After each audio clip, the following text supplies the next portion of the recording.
ମାତୃପଦେଶଂ ସ ସ୍ୱଜୀବନେ ଆଚରିତବାନ୍। ମାଙ୍କ ଉପଦେଶକୁ ସେ ନିଜ ଜୀବନରେ ଆଚରଣ କରିଥିଲେ। ବାଲ୍ୟାତ୍ ସହ ଜ୍ଞାନ ପିପାସୁ ଈଶ୍ୱର ବିଶ୍ୱାସୀ ଈଶ୍ୱର ଜିଜ୍ଞାସୁଶ୍ଚାସିତ୍। ପିଲାଦିନରୁ ସେ ଜ୍ଞାନ ପିପାସୁ ଈଶ୍ୱର ବିଶ୍ୱାସୀ ଏବଂ ଈଶ୍ୱର ଜିଜ୍ଞାସୁ ଥିଲେ। ଈଶ୍ୱରାନୁସନ୍ଧାନେ ବ୍ୟାକୁଳସୌ ରାମକୃଷ୍ଣ ପରମହଂସଂ ନିକଷା ଗତ୍ୱା ପୃଷ୍ଟବାନ୍। ଈଶ୍ୱରଙ୍କୁ ଅନୁସନ୍ଧାନ କରିବାରେ ସେ ବ୍ୟାକୁଳ ହୋଇ ରାମକୃଷ୍ଣ ପରମହଂସଙ୍କ ନିକଟକୁ ଯାଇ ପଚାରିଲେ। କ'ଣ ପଚାରିଲେ? ଶ୍ରୀମନ୍ ମହାଶୟ, ହେ ମହାଶୟ, ଭବାନ୍ ଭଗବନ୍ତଂ ଦୃଷ୍ଟବାନ୍ ଅସ୍ତି। ଆପଣ ଈଶ୍ୱରଙ୍କୁ ଦେଖିଛନ୍ତି?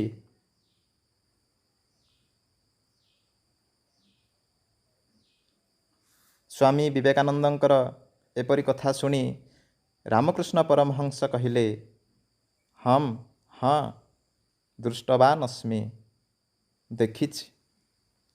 ଯଥା ତ୍ୱାଂ ପଶ୍ୟାମି, ଯେପରି ତୁମକୁ ଦେଖୁଛି। ଇତି ଉତ୍ତରମ୍ ରାମକୃଷ୍ଣେନ ପ୍ରଦତ୍ତମ୍।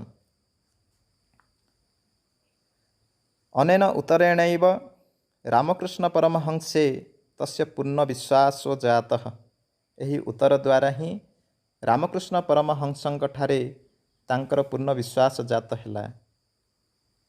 ଅଥ ତମେବ ଗୁରୁ ରୂପେଣ ସ୍ୱୀକୃତବାନ୍। ଏହାପରେ ତାଙ୍କୁ ହିଁ ଗୁରୁ ରୂପରେ ଗ୍ରହଣ କଲେ। ଗୁରୁଣା ସୋପି ଶିଷ୍ୟ ରୂପେଣ ସ୍ୱୀକୃତଃ। ଗୁରୁ ମଧ୍ୟ ତାଙ୍କୁ ଶିଷ୍ୟ ରୂପରେ ସ୍ୱୀକାର କଲେ। ଯୋଗ୍ୟ ଗୁରୋଃ ଯୋଗ୍ୟ ଶିଷ୍ୟସ୍ୟ ଚ ସଂଯୋଗଃ ଦେବ ନିର୍ଦ୍ଦିଷ୍ଟଃ। ଯୋଗ୍ୟ ଗୁରୁଙ୍କର ଏବଂ ଯୋଗ୍ୟ ଶିଷ୍ୟଙ୍କ ସଂଯୋଗ ଦୈବ ନିର୍ଦ୍ଦିଷ୍ଟ। ବିଶ୍ୱସ୍ୟ ଆଧ୍ୟାତ୍ମିକ କ୍ଷେତ୍ରେ ମହତି ପରମ୍ପରା ପ୍ରତିଷ୍ଠିତା। ବିଶ୍ୱର ଆଧ୍ୟାତ୍ମିକ କ୍ଷେତ୍ରରେ ବଡ଼ ପରମ୍ପରା ପ୍ରତିଷ୍ଠିତ ହେଲା। ସତ୍ୟମିଦମ୍, ଏହା ସତ୍ୟ। ଅୟଂ ଶୁଭ ମୁହୂର୍ତ୍ତଃ ବିଶ୍ୱ କଲ୍ୟାଣାର୍ଥଂ ଚିରାତେବ ପ୍ରତୀକ୍ଷିତଃ।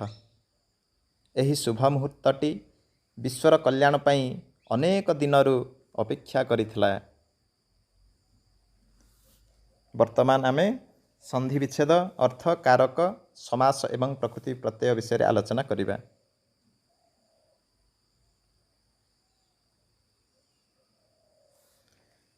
ମାତୃପଦେଶମ୍ ସନ୍ଧି ବିଚ୍ଛେଦ। ମାତୁଃ ଯୁକ୍ତ ଉପଦେଶମ୍। ମାତୁଃ ଅର୍ଥ ମାଙ୍କର, ଉପଦେଶମ୍ ଅର୍ଥ ଉପଦେଶ। ମାତୁଃ କାରକ ହେବ ସମ୍ବନ୍ଧେ ଷଷ୍ଠୀ। ସ୍ୱଜୀବନେ ଅର୍ଥ ନିଜ ଜୀବନରେ। କାରକ ହେବ ଅଧିକରଣେ ସପ୍ତମୀ। ସମାସ ହେବ ସ୍ୱସ୍ୟ ଜୀବନେ ଷଷ୍ଠୀ ତତ୍ପୁରୁଷ ସମାସ। ଆଚରିତବାନ୍ ଅର୍ଥ ଆଚରଣ କରିଥିଲେ। ପ୍ରକୃତି ପ୍ରତ୍ୟୟ ହେବ ଆ ଉପସର୍ଗ ଚର୍ ଧାତୁ କ୍ତବତୁ ପ୍ରତ୍ୟୟ। ବାଲ୍ୟାତ୍ ଅର୍ଥ ପିଲାବେଳୁ। ଜ୍ଞାନ ପିପାସୁ ଅର୍ଥ ଜ୍ଞାନ ପାଇବାକୁ ଇଚ୍ଛୁକ। ସମାସ ହେବ ଜ୍ଞାନମ୍ ପିପାସତେ ଇତି ଉପପଦ ତତ୍ପୁରୁଷ ସମାସ। ଜ୍ଞାନମ୍ ପ୍ରକୃତି ପ୍ରତ୍ୟୟ ହେବ ଜ୍ଞା ଧାତୁ ଲ୍ୟୁଟ୍ ପ୍ରତ୍ୟୟ। ଈଶ୍ୱର ବିଶ୍ୱାସୀ ସମାସ ହେବ ଈଶ୍ୱରେ ବିଶ୍ୱାସଃ ଯସ୍ୟ ସଃ। ବହୁବ୍ରୀହି ସମାସ। ଜିଜ୍ଞାସୁଶ୍ଚାସିତ୍ ସନ୍ଧି ବିଚ୍ଛେଦ ହେବ ଜିଜ୍ଞାସୁଃ ଯୁକ୍ତ ଚ ଯୁକ୍ତ ଆସିତ୍। ଜିଜ୍ଞାସୁ ଅର୍ଥ ଜାଣିବାକୁ ଇଚ୍ଛୁକ। ଈଶ୍ୱରାନୁସନ୍ଧାନେ ସନ୍ଧି ବିଚ୍ଛେଦ ହେବ ଈଶ୍ୱର ଯୁକ୍ତ ଅନୁସନ୍ଧାନେ। अनुसंधाने अर्थ अनुसंधान रे। ईश्वरानुसंधाने समास हब ईश्वरस्य अनुसंधाने षष्ठी तत्पुरुष समास। अनुसंधाने प्रकृति प्रत्यय हब अनु उपसर्ग सम उपसर्ग धा धातु ल्युट प्रत्यय। व्याकुलसौ संधि विच्छेद हब व्याकुल युक्त असौ। असौ अर्थ से।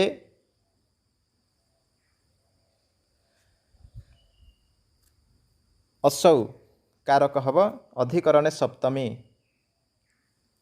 रामकृष्ण परमहंसम कारक हब निकर्षा पदयोगे द्वितीया।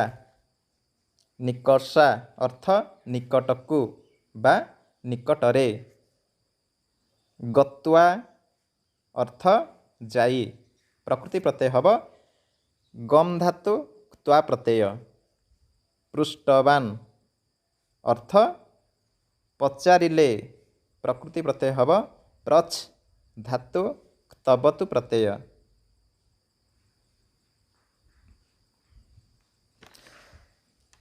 महाशय कारक हब संबोधने प्रथमा। समास हब महान आशयः जस्य सः बहुव्रीहि समास। भवान अर्थ आपण कारक हब कर्तरी प्रथमा। भगवंतम अर्थ ईश्वरंकु कारक हब कर्मणि द्वितीया। दृष्टवानस्ति संधि विच्छेद दृष्टवान युक्त अस्ति अर्थ देखिछन्ति। दृष्टवान प्रकृति प्रत्यय हब दृश धातु क्तवतु प्रत्यय।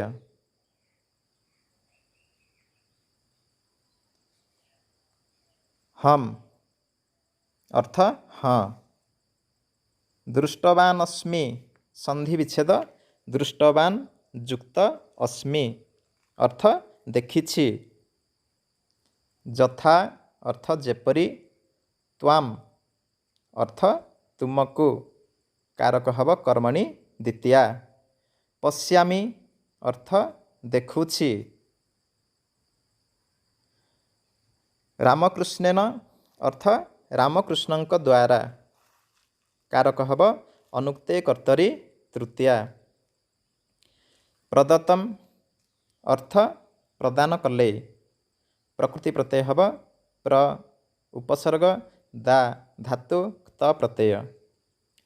अनेन अर्थ एपरी।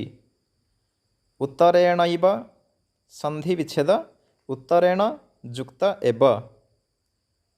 उत्तरेण अर्थ उत्तररे एव अर्थ ही।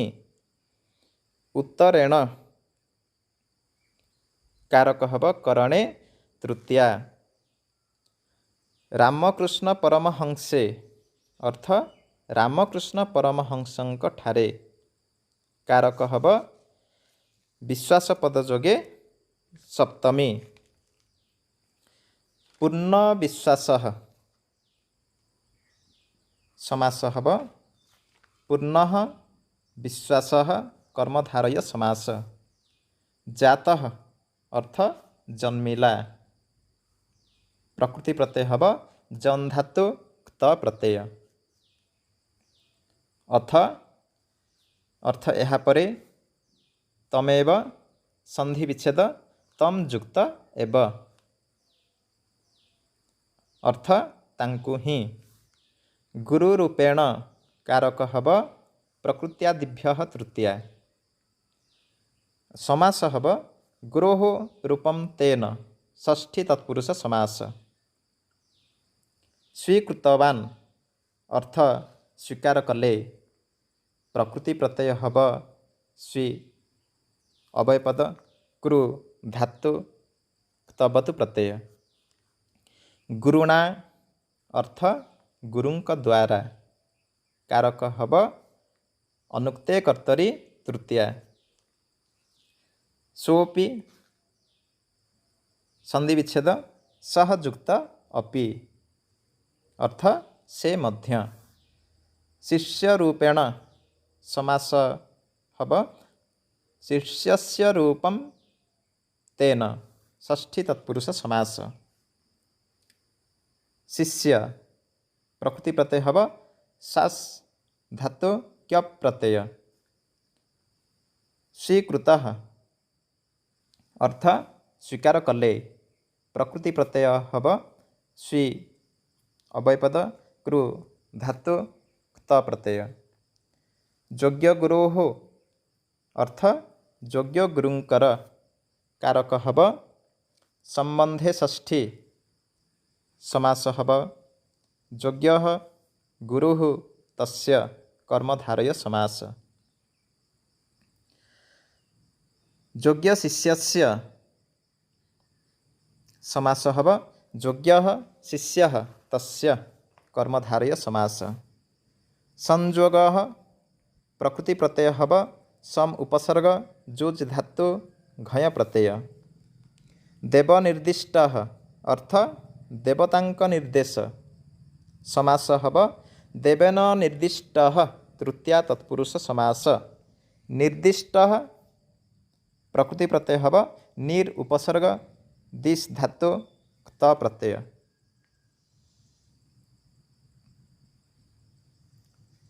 विश्वस्य अर्थ विश्वर कारक हब संबंधे षष्ठी। आध्यात्मिक क्षेत्रे अर्थ आध्यात्मिक क्षेत्र रे कारक हब अधिकरणे सप्तमी समास हब आध्यात्मिकम क्षेत्रम तस्मिन् कर्मधारय समास। महति अर्थ बड़। प्रतिष्ठिता अर्थ प्रतिष्ठित हैला। प्रकृति प्रत्यय हब प्रति उपसर्ग स्था धातु त प्रत्यय स्त्रीलिंग पई टाप प्रत्यय। सत्यमिदम संधि विच्छेद हब सत्यम युक्त इदम अर्थ यह सत्य। अयम अर्थ एहि। शुभ मुहूर्त अर्थ शुभ क्षण समास हब शुभ मुहूर्त कर्मधारय समास। विश्व कल्याणार्थम संधि विच्छेद हब विश्व कल्याण युक्त अर्थम अर्थ विश्वर कल्याण पाई। समास हब विश्व कल्याणाय इदम नित्य समास। चिरादेव संधि विच्छेद चिरात युक्त एव अर्थ बहु दिनरु।